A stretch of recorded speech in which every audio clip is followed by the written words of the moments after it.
En République démocratique du Congo, les chrétiens sont délibérément visés par un groupe islamiste extrémiste. Celui-ci terrorise la population à l'est de ce pays. Il s'agit de la Défense musulmane internationale, la MDI, qui agit plus particulièrement dans la province du Nord Kivu. L'objectif de ce groupe ? Créer une zone musulmane dans la région des Grands Lacs. Il tente de nettoyer la zone de toute présence chrétienne. Un pasteur explique, je le cite, « Pour instaurer de force leur califat, ils assassinent toutes les personnes qui se trouvent au sein de ce qu'ils ont déclaré être leurs frontières, puis abandonnent les corps afin de montrer à tous comment ils agissent.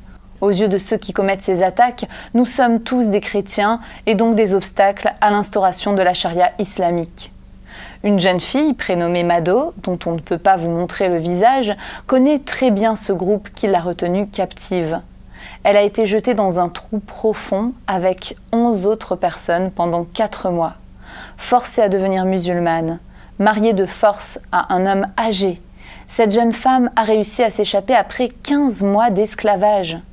De ce terrible événement, elle garde le souvenir d'une dame parmi les victimes qui n'avait de cesse d'encourager les autres à tenir ferme dans leur foi.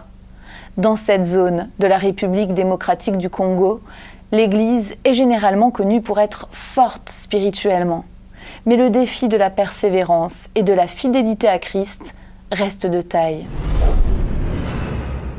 L'action, c'est prier. Depuis son enlèvement, Mado fait tout son possible pour réintégrer la société malgré la stigmatisation qu'elle endure. Certains se demandent comment elle a pu réussir à s'enfuir et se méfient. Aussi, cette jeune fille essaie de faire de son mieux pour procurer à ses 2 jeunes enfants de l'espoir pour l'avenir. Prions pour Mado, afin qu'elle soit fortifiée par Dieu dans cette difficile épreuve.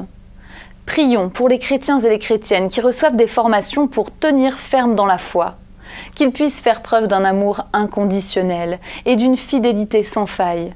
Qu'ils restent attachés à Dieu et demeurent dans l'amour. Prions pour la protection des chrétiens, mais aussi pour l'arrêt des atrocités de la part du mouvement extrémiste islamique, le MDI.